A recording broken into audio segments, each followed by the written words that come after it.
Greetings, my sports to the bone people. Back at it again. As you can see, I am in the mobile office. Yes. Now, there's a topic that I want to touch on. I have wanted to talk about this for a little while now. And after seeing Hodge come through in that test series there against England, I think now is probably the right time to touch on it. And I'm talking about our development system.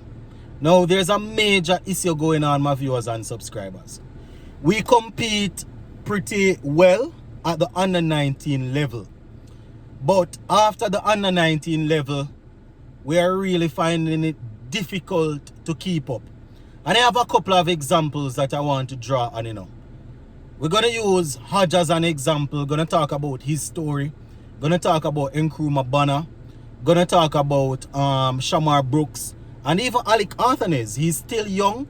But Arthanez, he was on top of the under 19 World Cup.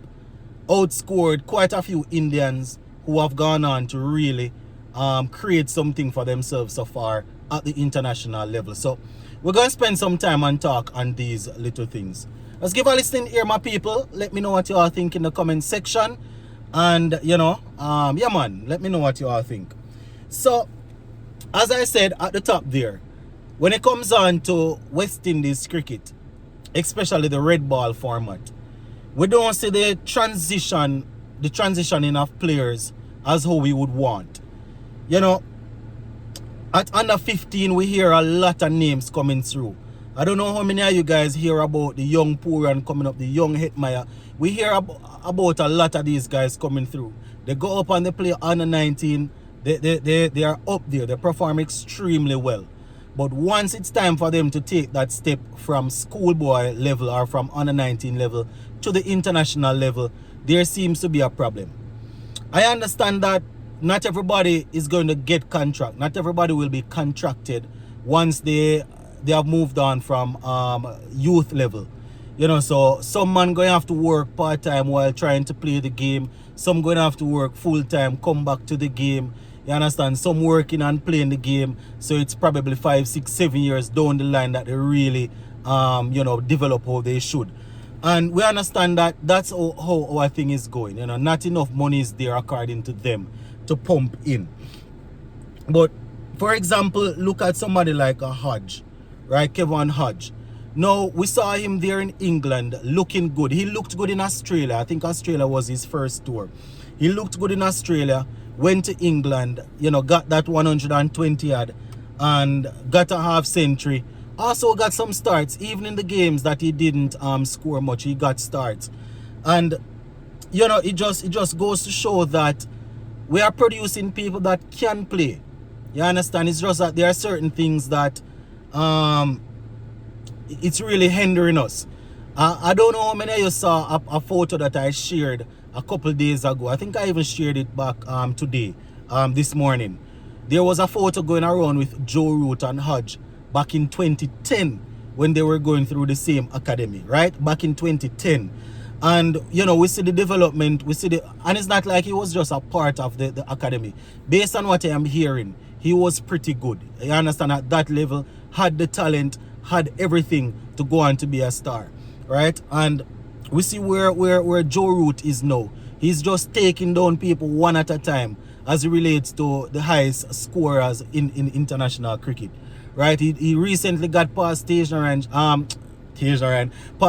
and Shandapal, just got past Brian Charles Lara. I think Kumar Sangakkara is the next man that he's aiming for, if I'm not mistaken. So, it just goes to show that it's really tough. It's tough when we keep on producing these players, but from 19, 20, 21 years of age, it's just a big gap up until sometimes 28, 29, we see them coming back in. And as I said, Hodge is a perfect example of that. You understand? Based on information coming out, man was pretty good going through the academy, right? I know that he really and truly is an academic, if you can say that, or is a man that studies a lot. You understand? So we know that he was, doing his school and thing, but he was playing cricket at the same time, right? Um, Nkrumah Banner. Nkrumah Banner is another one. Came through one of the, when he was coming through, you know, he was seen as a man that could really stabilize our middle order. You know, for some reason, West Indies gave him the break in the white ball format. I think they had him in and around the T20 team, around the ODI team. But he was always known as a man that can, you know, will stand up and bat. But the problem is when he finally got the opportunity, got a run in the test team, you know, whenever he came up against short pitch bowling, we saw that he was found wanting. And that is the problem that I'm having, my people.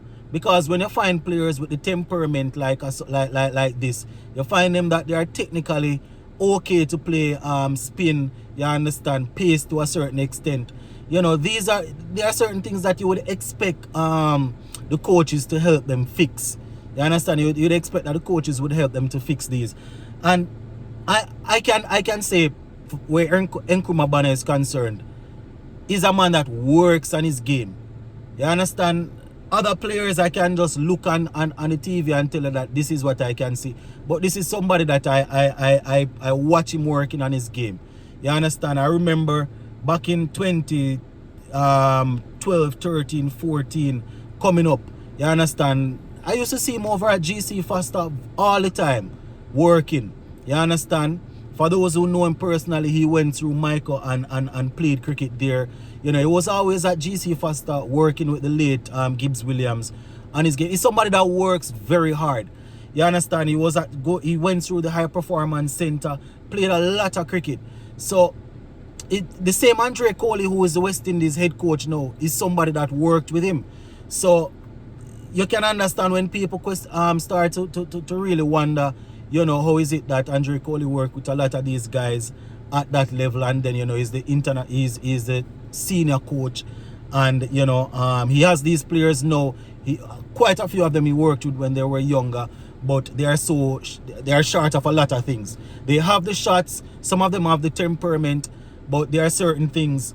And I understand that facing a bowler 87, 90 miles per hour with the ball moving around and you know, bouncers and all of that, I know it's different from facing the bowling machine. But, you know, there are certain things that other teams, they are getting it right. Other teams out there getting it right.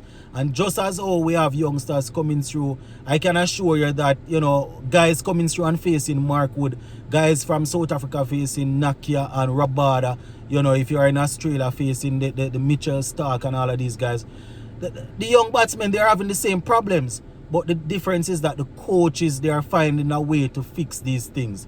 They are finding a way to fix them. You understand? There are things that bowlers will target. You understand? For example, a man might go to Australia. A man from New Zealand, England, or wherever might go to Australia, and they work him out, and a batsman, and they work him out and find out that this is the problem. You know that the next tour, another year, 2 years time, it's not going to be the same problem. Or if it's even the same problem they are working on, it's not that obvious. You understand? So that is a problem. That is the main problem of viewers and subscribers with Nkrumah Banner. We remember that when we were supposed to play against South Africa, they had to hide him so that they are going to let him work on certain things to get ready for England. For India.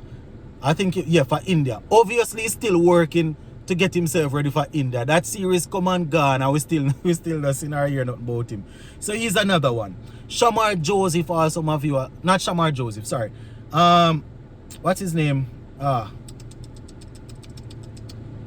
You all know who I'm talking. Shamar, right?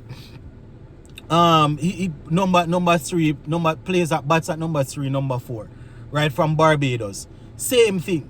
Came through, looked good in his early 20s. You understand? Always somebody. I think it was, I don't remember if it was Virat Kohli or one of them said that, you know, that man right there was one of the most attractive batsmen that they saw coming through as a youngster. I remember hearing that from one of the established players. But it so happened that, you know, way down the line, my people, way down the line, Shamar Brooks, way down the line, and we still, you know, he came back for long after he got a few tests. I am looking at his stats now. 13 test matches, 553 runs, average of 23, right? At the age of 35, right? And we started to see him again at what 31. You understand? 30, 31. Looked good. Looked as if he somebody that can occupy the crease. Think he's averaging 13 ODIs. So when we saw him, we were like, man, where was this guy all along? He was always there. But the transition that I am talking about, same problem, right? 35. Nkrumah Banner, as I said earlier, probably the highest average of them, right? 15 test matches, 803 runs, 38.23 average, right? 2 centuries. The same problem. He's what now? 35. Same thing, 35.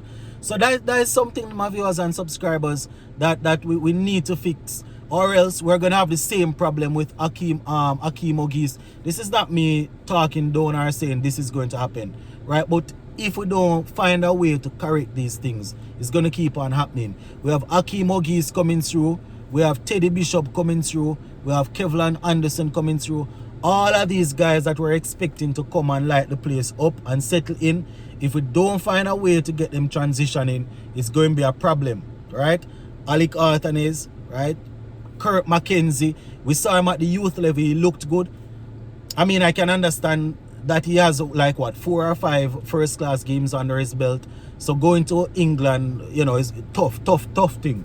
But if we don't get that thing fixed with him not being able to judge the ball outside the half stump, he might be 23, 24, but look at John Campbell. Same thing. John Campbell is what now? 30, 31, somewhere there about. Same problem. You understand? Before the issue come and they had to ban him. Same problem. Same issue. Right? So if we have a man at 23, 24 struggling with it, we don't want 10 years after when he's 23, when he's 33, 34, it's the same problem. You understand? So we might be saying that Kurt McKenzie is young and he needs to play a lot of games at the first class level. John Campbell played some games at the first class level, and that is why we had to drop him before the whole issue. Right? Hodge, same. I spoke about him, right? He's what now? 31, right? 31, my viewers and subscribers, and he's just coming through. So I don't know. There's a lot, my people. There's a lot of this going on, and we need to fix it. And if we don't fix it, that's why we're always gonna have this stupidness where we're talking about it's a young team. It's a young team. Every series you lose, you hear it's a young team. When the T20 come around again, you're going to hear the same thing, right? It's a young team. We're looking to gel. So when is the when we're going gel? If it's a young team, when is it going to be a average age team? When is it going to be a team that is performing? Why is it always a young team? Because we keep on I don't know. We keep on reading, or we're just not getting it right. You understand? We're not getting it right where these youngsters are concerned, and we need to fix it. You understand? I wanted to talk about this topic from I saw the photo come up with Hodge and Root, right? But there are a whole lot of examples that I am sure I didn't get a chance to touch on. You know, there are guys that came